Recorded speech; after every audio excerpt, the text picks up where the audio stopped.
Tapi berani bergaul dengan orang. Datang.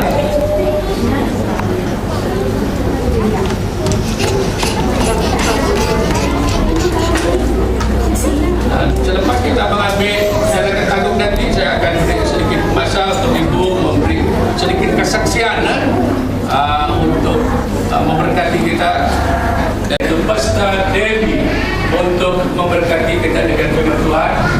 Ruang ini saya serahkan kepada dia dan terpulang kepada dia apa yang dia mau lakukan untuk kita. Amin.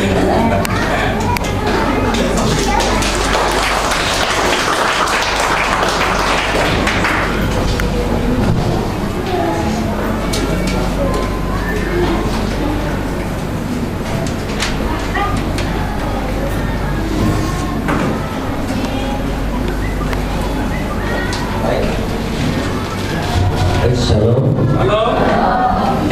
Terima kasih Pastor Andrew sambutannya, perkembangannya, untuk undangan yang telah berikan kepada kami keluarga melayani di sini. Saya sendiri sudah pernah melayani gereja di sini tahun yang lalu, tapi di kelompok sel, ya kelompok sel. Mungkin ada yang masih ingat, tapi belum pernah di tempat ini. Waktu tahun lalu saya bilang pada Pastor Hendro, saya akan datang dengan keluarga saya. Dan puji Tuhan, ya puji syukur, karena saya sudah bawa anak saya dan istri saya dan 4 anak saya di sini bisa melayani. Merupakan satu kehormatan yang indah bisa melayani di sini. Saya punya 5 anak, tapi hanya 4 yang saya bawa. 2 tadi sudah melayani di depan dan 2 lagi yang masih di sini. Saya harapkan kita bisa lebih saling mengenal, karena ada beberapa pertemuan di sini. Ada 2 hari lagi ya kita akan bersama-sama. Kalau di Indonesia bilang tidak kenal tidak sayang, jadi kita harus lebih saling mengenal. Baik, saya akan bagikan satu firman hari ini yang saya berdoa supaya saya dapat sesuatu yang kira-kira apa yang benar-benar Tuhan sampaikan. Sebenarnya saya cukup padat ya, karena kita di sini sejak dari tanggal 28 melayani di gereja di Beton Baru, kemudian melayani juga di kelompoknya orang-orang sakit disembuhkan. Saya melihat satu hal yang luar biasa sedang terjadi, sesuatu yang baik sedang terjadi. Amin. Amin. Coba katakan di kanan kiri saudara, sesuatu yang baik sedang terjadi di tempat ini. Amin. Kita harus yakin, bukan sesuatu yang buruk, bukan sesuatu yang membawa malapetaka, tapi janji firman Tuhan masa depan yang penuh pengharapan sedang terjadi dan akan terjadi kalau kita percaya. Tapi bukan itu yang paling utama, karena hidup saya bisa saya bertobat dan percaya pada Yesus. Bukan lagi hidup saya semata-mata. Seperti Rasul Paulus mengatakan, bukan aku lagi yang hidup, tapi Kristus yang hidup di dalam aku. Nah, firman Tuhan katakan apapun yang kita lakukan untuk Tuhan. Jadi sebenarnya saya berada di sini dari satu hal, mau menyenangkan hati Tuhan. Dan saya akan membagikan firman Tuhan hari ini, bagaimana atau hal apa yang menyenangkan hati Tuhan. Saudara tahu bahwa hidup kita bukan menyenangkan diri kita sendiri. Dunia memang mengajarkan, iklan-iklan televisi banyak sekali menawarkan sesuatu yang menyenangkan diri. Rumah yang lebih baik, mobil lebih baik, tempat belajar, kuliah, anak-anak untuk sekolah lebih baik, alat-alat rumah tangga, alat telekomunikasi yang membuat kita rasa nyaman, tempat-tempat hotel, liburan yang kita bisa nikmati, itu semua adalah sesuatu untuk menyenangkan diri kita. Tapi kita harus tahu bahwa kita hidup bukan menyenangkan diri kita sendiri. Kita harus menyenangkan Tuhan. Jadi kita harus mencari bagaimana caranya, hal apa yang kira-kira dapat menyenangkan hati Tuhan. Tuhan senang kalau kita lakukan apa? Tuhan senang kalau kita hidup seperti apa? Banyak hal, saya dapatkan banyak hal. Tapi kalau terlalu banyak kita tidak bisa mencernanya. Minimal satu hal yang penting yang saya ingin bagikan hari ini. Apa yang menyenangkan hati Tuhan? Mari kita coba buka di Ibrani 11. Ibrani 11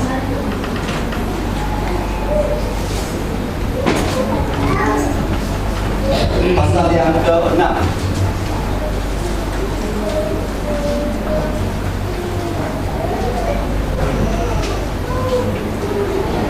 Di sini dikatakan, firman Tuhan katakan, tetapi tanpa iman tidak mungkin orang berkenan kepada Allah. Tanpa iman tidak mungkin berkenan kepada Allah. Sebab barang siapa berpaling pada Allah, ia harus percaya bahwa Allah ada dan bahwa Allah memberi upah kepada orang-orang yang sungguh-sungguh mencari Dia. Saya suka terjemahan di dalam bahasa Inggris, salah satunya di King James Version, dikatakan, but without faith it is impossible to please Him. Tidak mungkin, it is impossible to please God, untuk menyenangkan. Please itu menyenangkan. Tanpa iman kita tidak bisa menyenangkan Allah.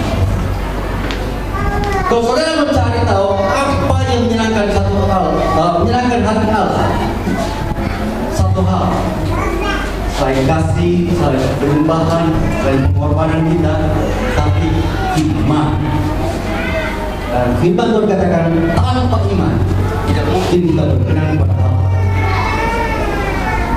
Setiap orang yang datang kepada Allah harus percaya bahwa Allah ada dan Allah memberi upah. Saudara tahu bahwa ada upah. Banyak orang mengajarkan, oh kita tidak dapat upah karena kasih karunia. Semuanya kasih karunia, ada upah. Firman Tuhan katakan ada upah, reward untuk setiap orang yang sungguh-sungguh mencari Allah. Diligently, rajin sekali untuk mencari Allah. Ada upah. Orang yang rajin di sekolah dapat nilai yang bagus, benar tidak? Orang yang rajin dengan Tuhan mendapat berkat dari Tuhan. Saya sudah punya anak saya yang tertua 21 tahun. Tapi saya ingat, sewaktu saya masih belajar, masuk universitas, saya sudah bertobat berapa tahun? Saya bertobat kira-kira berumur 15 tahun. Sejak saya bertobat dan percaya pada Tuhan, saya sungguh-sungguh mencari Tuhan.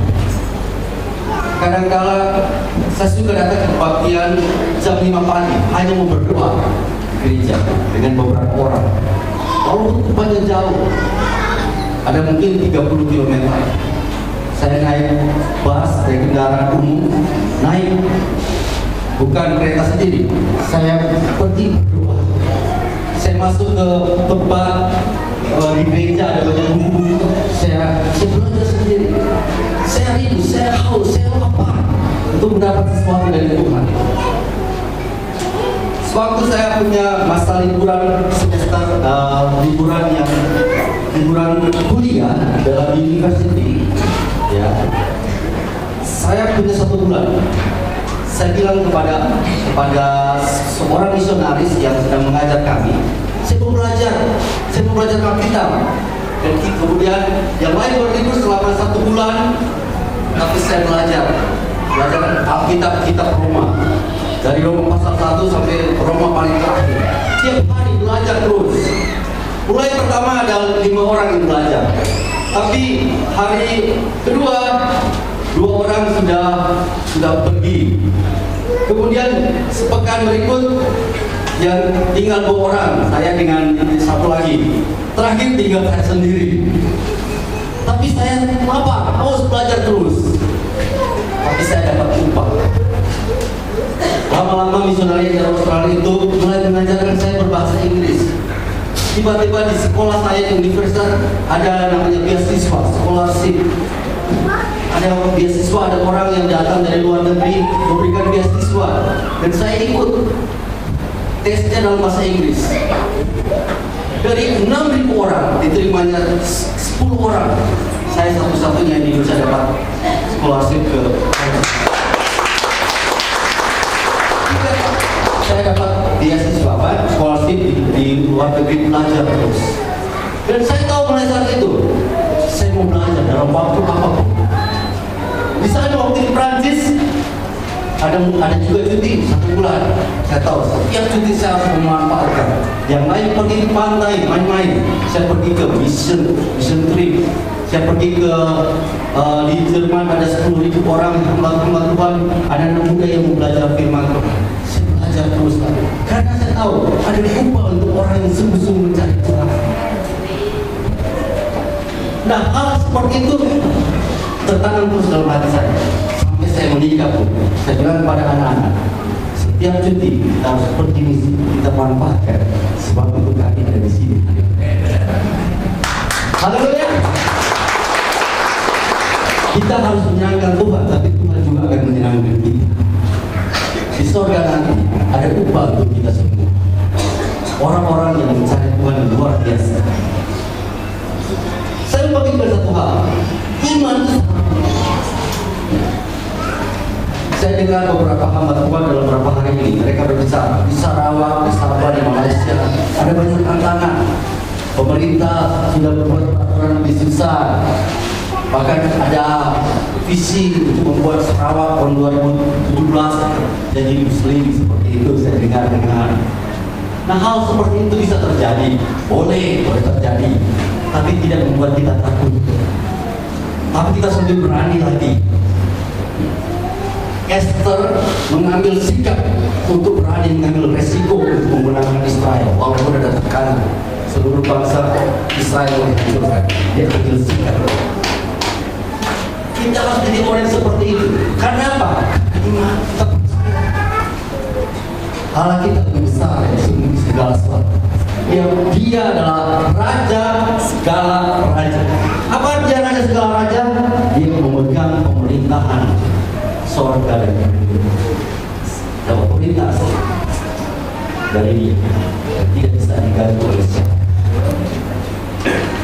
Nah, supaya saudara bisa lebih mengerti ya, bahwa otoritas, bahwa iman itu menyenangkan hati Allah. Coba kita lihat dari satu cerita yang ada di Matius 8.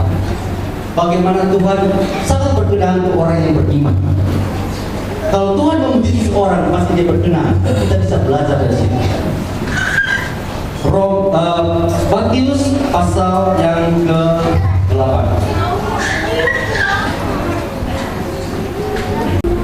Tuhan, hambaku terbaring di rumah karena sakit lutut, dan ia sangat menderita. Yesus berkata kepadanya, aku akan datang menyembuhkannya. Tapi jawab perwira itu kepadanya, Tuhan, aku tidak layak menerima Tuhan di dalam rumah. Katakan saja sepatah kata, maka hambaku itu akan sembuh. Sebab aku sendiri seorang bawahan, dan di bawah ada pula prajurit. Jika aku berkata kepada salah seorang prajurit itu pergi, maka ia pergi. Dan kepada seorang lain datang, maka ia datang. Ataupun kepada hambaku, kerjakanlah ini, maka ia mengerjakan. Setelah Yesus mendengar hal itu, heranlah ia dan berkata kepada mereka yang mengikutnya, aku berkata kepadamu, sesungguhnya iman sebesar ini tidak pernah aku jumpai pada seorang pun di antara orang Israel. Coba kita lompat di ayat yang ke-13. Lalu Yesus berkata kepada perwira itu, pulanglah dan jadikanlah kepadamu seperti yang engkau percaya. Maka pada saat itu juga sembuhlah hamba-Nya. Ada satu cerita di Matius 8 ini yang kalau kita dalami, bahwa Yesus heran, Yesus kagum, dan Yesus memuji seorang yang bahkan bukan orang Israel. Yesus mengatakan tidak ada iman seperti seperti perwira ini. Tidak pernah ada iman yang saya jumpai di bangsa Israel. Bayangkan saudara, berarti orang ini dipuji lebih hebat dari Petrus, karena Petrus orang Israel, lebih hebat daripada murid-murid Yesus, lebih hebat dari hamba-hamba yang lain. Yesus memuji dia karena dia punya iman yang luar biasa. Iman yang luar biasa itu percaya bahwa otoritas Tuhan itu luar biasa.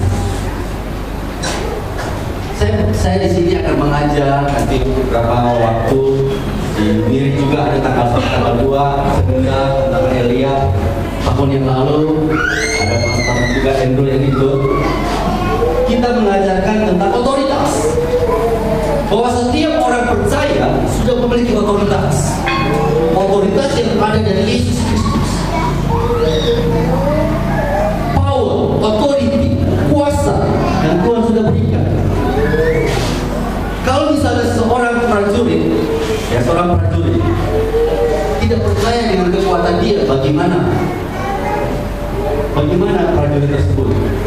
Nanti coba perhatikan baik-baik bahwa perwira ini dia bilang pada Yesus datang ke rumah, ya kan?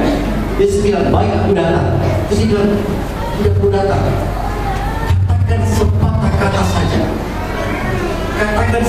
kata saja, maka orang itu akan sembuh. Karena saya mengerti otoritas. Nah, di setiap negara ada yang pangkatnya tinggi, jenderal, ada yang pangkatnya lebih rendah. Kalau seorang jenderal bilang kepada yang lebih rendah, pangkatnya prajurit yang masih rendah, dia bilang, ayo pergi ke sana, tolong ambil lintas. Apakah orang yang di bawah ini akan mengatakan, prajurit di bawah ini bilang, oh jangan, saya lagi sibuk, saya lagi lapar, saya mau makan dulu. Ya jangan ganggu, Pak Jenderal jangan ganggu. Tidak mungkin, ya kan? Pasti dia mengatakan, yes sir, siap. Dia langsung pergi. Dia taat akan perkataan. Dia prajurit. Nah ini yang kita harus tahu. Kita harus berani. Kita harus punya iman seperti ini. Jangan takut dengan hal apapun. Jangan takut dengan pemerintah otoritas yang menekan kita. Jangan takut dengan tekanan-tekanan, masalah-masalah kehidupan. Ya, jangan khawatir dengan sakit penyakit. Kita punya otoritas atas 3. Kita punya otoritas akan setan, kita punya otoritas akan sakit penyakit, kita punya otoritas bahkan untuk kelakuan kita, perbuatan kita yang tidak baik, yang buruk. Kita bisa katakan tidak. Jangan membuat saya jatuh di dalam dosa. Kita katakan tidak pada dosa. Kita ambil otoritas. Kita juga punya otoritas akan setan-setan. Yesus mengatakan, pergilah ke seluruh bumi, ya. Beritakan Injil ke segala makhluk. Tanda-tanda akan menyertai. Mereka akan menumpang tangan pada orang sakit akan sembuh. Kemudian setan akan diusir. Ada otoritas, kan? Ya, dalam beberapa hari ini saya akan melayani beberapa orang. Ya, nanti petang, kemudian besok petang. Seperti Pastor Ando bilang, bawalah banyak orang yang sakit. Orang-orang yang belum percaya, tidak pernah ke gereja. Bahkan orang-orang dari kepercayaan lain boleh bawa. Orang Hindu, Buddha, Muslim bawa saja. Dan kita akan buktikan bahwa Tuhan kita berkuasa. Sewaktu mereka melihat mujizat, mereka akan percaya. Negara kami Indonesia adalah negara yang terbesar di dunia, yang terbanyak di dunia dalam jumlah orang Muslim. 200 juta lebih. Ini sudah sekitar 250 juta penduduk. Hampir 10%-nya yang Kristen, sisanya Muslim semua. Dan di tempat saya tinggal namanya suku Sunda, itu ada 50 juta orang. Mereka adalah suku yang terbesar yang dikategorikan belum tercantum oleh Injil. Tapi kami melihat itu bukan masalah. Okay. Selama saya hidup, saya punya visi, saya punya misi, saya punya mimpi. Supaya ada satu hal yang bisa menggoncangkan Sunda, menggoncangkan Jawa Barat,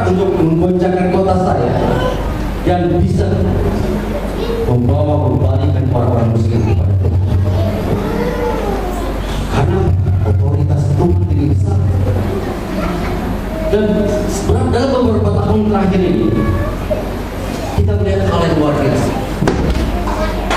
Misalnya dalam kita membuat satu pelayanan dengan partner dan beberapa sahabat saya,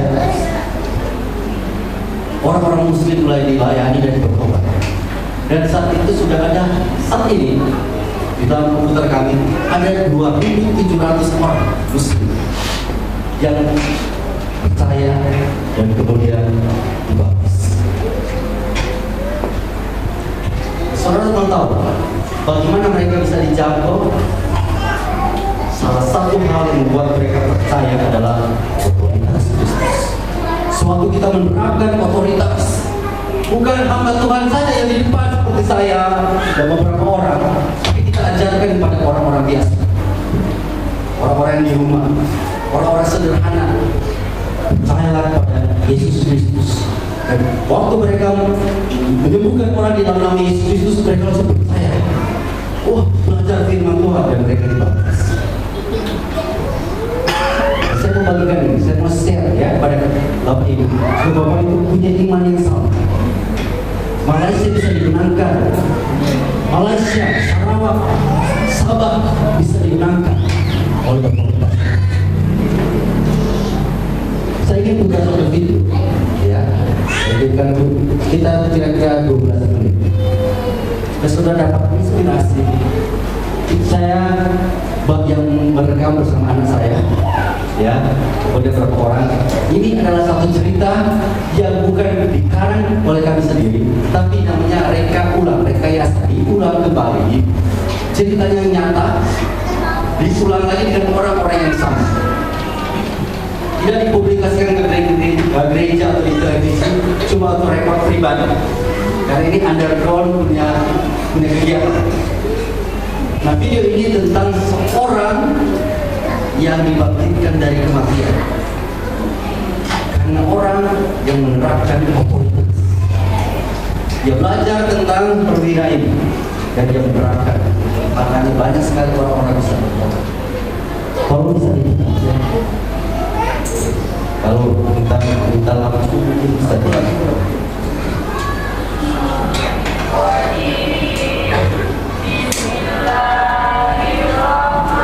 Suasana dulu.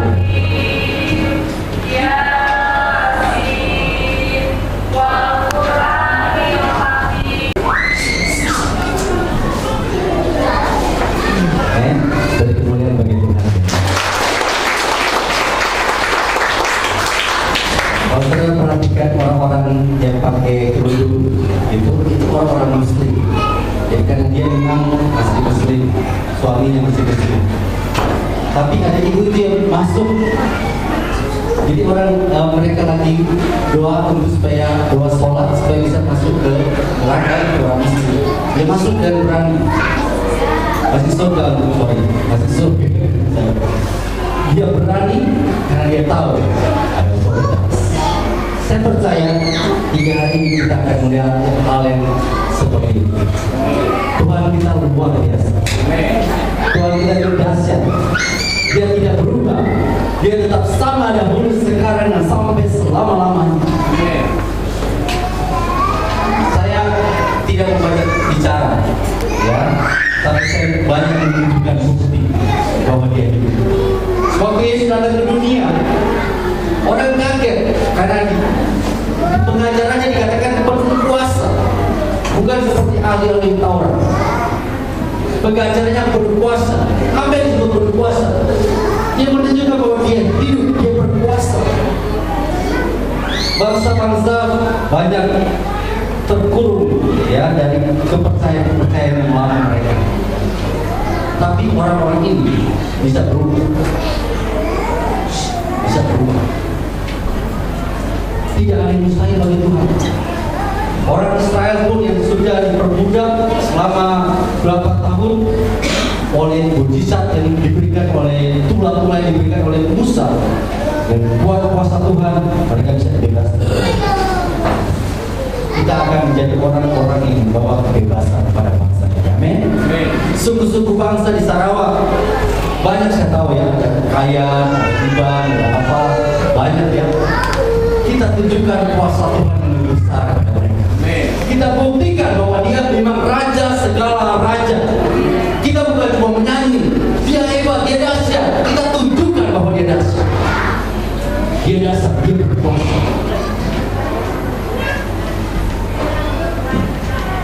Saya ingin mengambil waktu sebentar untuk beberapa orang saya akan layani hari ini. Mungkin sore hari atau besok ada.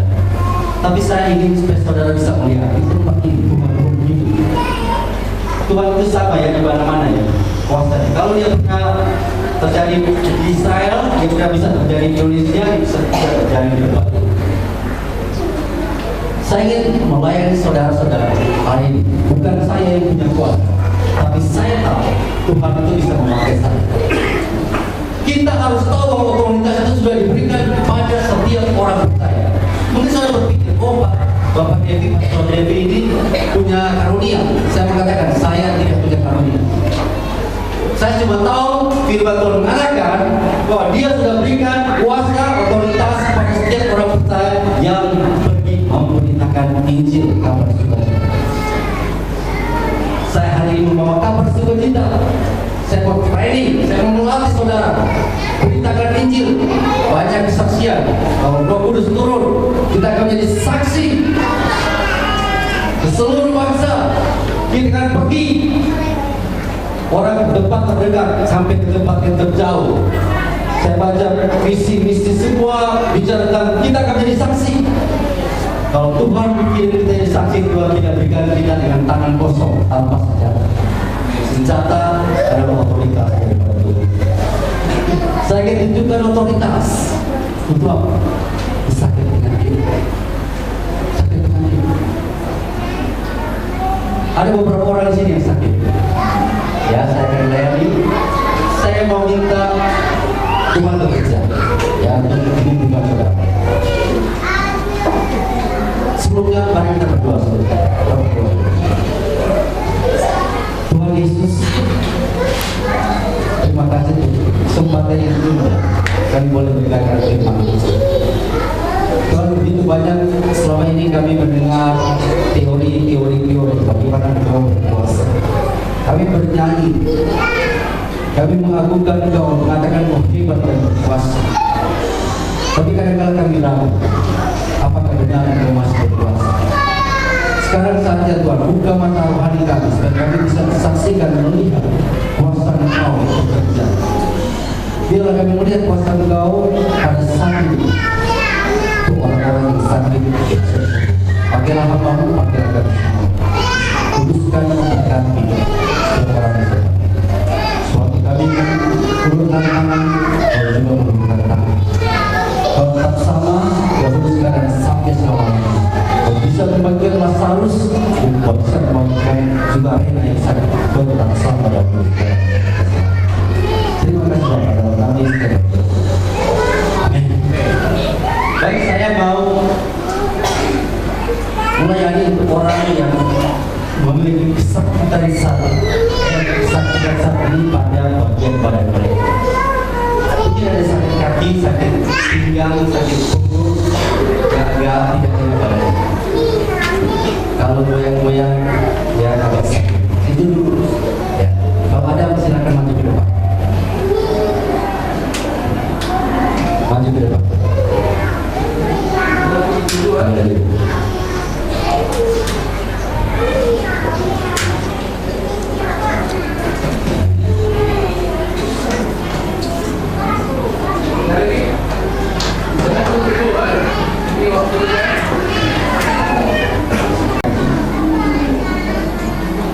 Tangan ya, ini. Saudara, saya karena ada waktu yang mungkin kalau makan waktu kalau saya layani satu persatu, ya. Jadi saya akan lakukan 2 tahap, ya 2 tahap. Tahap yang pertama, saya akan mengusir dari jarak jauh saja sekalian. Kemudian saya akan tanya apakah ada perubahan. Setelah itu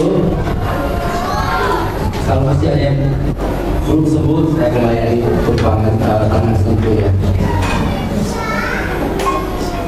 Kita harus percaya, oke? Mari semua percaya. Semua juga yang sedang didoakan harus percaya. Ingat, tadi Pemira itu dia percaya. Dia percaya sepatah kata saja bisa sembuh. Kita juga percaya. Yesus. Yesus suka dengan orang-orang percaya. Waktu dia datang, dia lihat ada orang yang lagi melayang ya, sudah menangis, dia bilang, pergi keluar. Karena mereka tidak percaya, tapi dia bawa Petrus, Yohanes, orang-orang yang percaya. Saya lebih baik melayani bersama 2 orang percaya daripada 10 orang yang tidak percaya. Dan saudara harus menjadi orang yang percaya. Saudara percaya orang-orang ini sembuh? Amin. Saudara percaya? Amin. Baik, kita percaya ya. Dan silakan pegang bagian yang sakit. Tolong, sekarang saya mau tanya, apakah Bapak Ibu ada sakit sekarang? Ada rasa sakit? Ya, ada rasa sakit. Tangan rasa sakit, dada rasa sakit. Ada rasa sakit. Saya soalnya mau menunjukkan bahwa ada perubahan. Ya, terutama yang badannya sakit. Coba yang benar-benar sakit sekarang.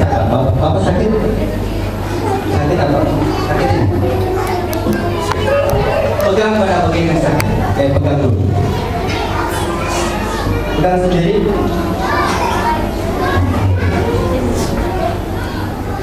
Saya akan perintahkan di dalam nama Yesus, ya. Dalam nama Yesus, sembuh. Tuhan Yesus sembuhkan.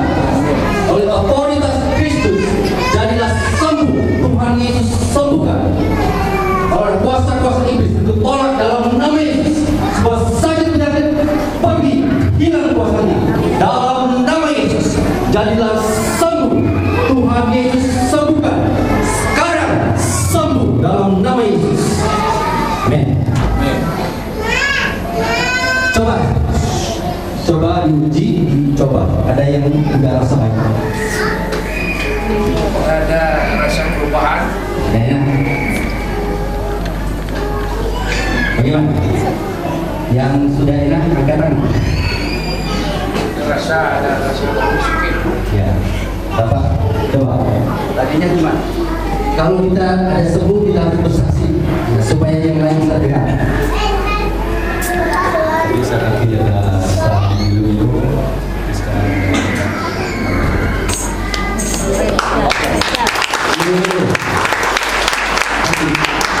Jalan seperti itu, jalan biasanya sakit seperti itu. Puji Tuhan ya. Sudah sembuh satu ya. Tuhan sedang bekerja. Sesuatu yang baik sedang terjadi. Oke, silakan dulu Pak. Ibu rasa sakit tadi? Rasa sakit sekarang sudah jalan.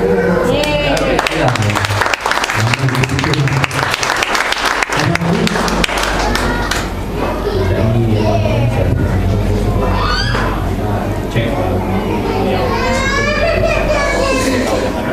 yang terbang tadi susah saya bernafas, sebelah kiri saya selalu sempit kaki saya yang kedua saya dapat bernafas. Amin. Amin. Puji Tuhan. Haleluya. Ada lagi? Ada lagi yang sudah ya Kalau belum rasa. sembuh tidak apa-apa. Coba berpikir sendiri. Ya, dekat-dekat. Sudah belum sembuh? Belum. Saya akan lakukan kedua kali ya, kedua kali. Oke, kedua kali. Ya, pegang lagi. Percaya, ya, percaya. Percaya, iman. Oke, percaya. Dalam nama Yesus, sebuah sakit penyakit, sakit dada, sakit kepala, sakit kaki, semua sembuh oleh bilur-bilur Yesus. Semua sakit penyakit disembuhkan dalam nama Yesus. Dalam nama sembuh dalam nama Yesus. Nah, udah. Coba lagi. Ada rasa baik? Enak? Siapa yang sudah sembuh?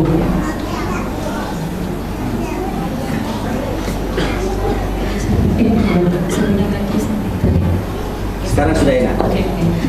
Puji Tuhan.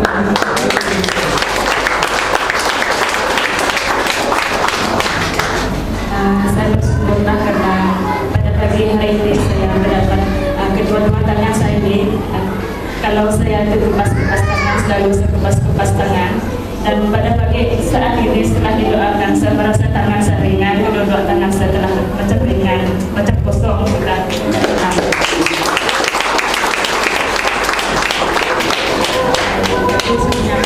Sekarang saya sakit dan rekam sana sini saya jadi sakit.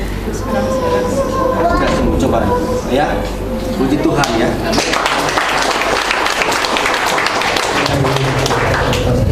Sekarang saya hilang sih kan sakit.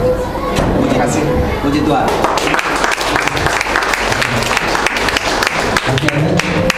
Belum coba. Ya kita lihat kita sudah 2 kali makin sedikit. Siapa yang percaya semuanya akan sembuh? Ya, amin. Ada iman saudara? Nah, saya meminta lagi. Maaf tadi yang sembuh tadi, kalau maju lagi ke depan yang sembuh tadi, kalau ke depan yang lagi. Oke, kamu yang telah di zaman. Ya, kesembuhan. Datang ke depan. Bukan berdiri, memegang mereka yang sakit. Kalian sekarang pegang ya pada yang sakit. Ya, oke. Pegang pada yang sakit. Ya, begitu. Nah, kita mereka yang sudah sembuh seperti inilah. Kalau kita sudah sembuh kita melayani, kita layani orang yang sakit. Seperti ibu tadi, percaya ya. Coba ikut kata-kata saya, Bapak Ibu yang sedang melayani. Dalam nama Yesus yang kuat, otoritas dalam nama Yesus, saya perintahkan penyakit ini keluar. Jadilah sembuh. Tuhan Yesus sembuhkan. Kuasa-kuasa penyakit hancur. Hilang kuasanya. Dalam nama Yesus. Sekarang ini sembuh. Setan-setan penyakit pergi dalam nama Yesus. Amin. Coba. Ya, ada rasa beda, ada perubahan. Ya, belum. Tidak apa? Mana? Ada. Saya diri lama tidak Kalau berdiri lama, kalau diri lama tidak dapat. oh jadi ada sakit kaki. Sekarang sudah belakang. Coba sekarang kita pegang kaki. Dalam nama Yesus sembuh sempurna total 100%. Jadilah kuat dalam nama Yesus. Tuhan Yesus sembuhkan. Coba ibu berjalan. Ya, bagus. Puji Tuhan.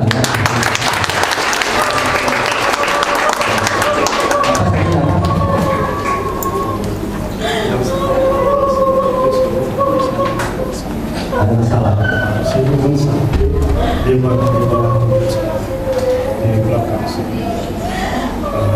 Di sana tidak saya pasti di sama kalian sini. Kepala saya pusing. Oke. Tolong pinggir supaya semuanya lihat ya. Jadi ini ada seluruh badan sakit, kaki sakit juga ya. Oke. Kita sering kalau melayani orang tutup mata ya. Kita tidak tutup mata sekarang supaya kita bisa lihat bagaimana Tuhan sembuhkan. Percaya dia bisa sembuh, Bapak bisa sembuh, percaya.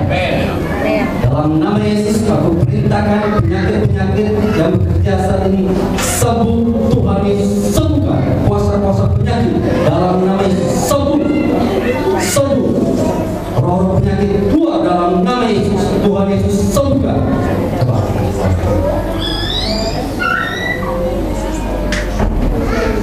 Mana rasanya? Ada perubahan?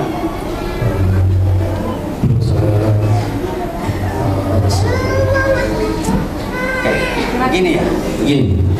Kalau kita ada merasa tidak enak, kita harus berani untuk menggerakkan.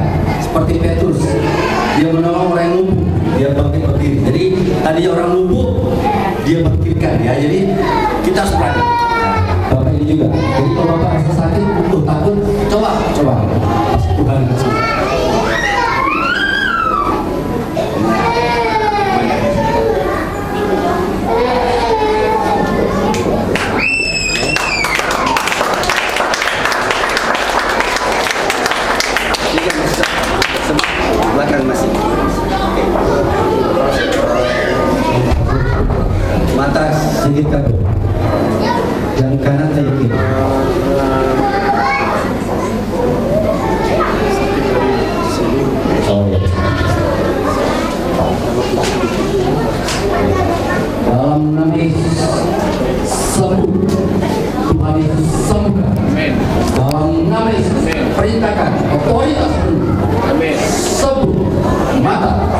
normal, semua saraf jadi normal dalam namis, puasa penyakit hilang dalam namis.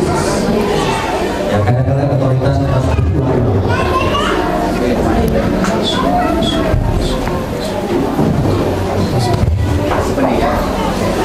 tunggu sebentar, kita ambil waktu lagi yang lain.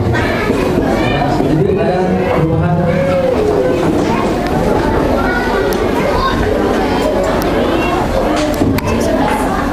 Masih sakit ya?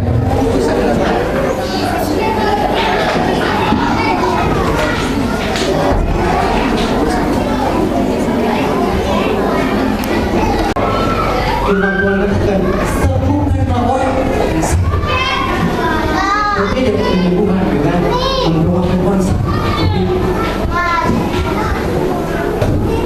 Saya mau menantang, saya mau mengajak saudara dan percaya. Saudara pun bisa. Dengan video tadi, orang yang sederhana, orang kampung. Bapak itu, bapak yang tadi dari suami itu, dia tidak lulus sekolah.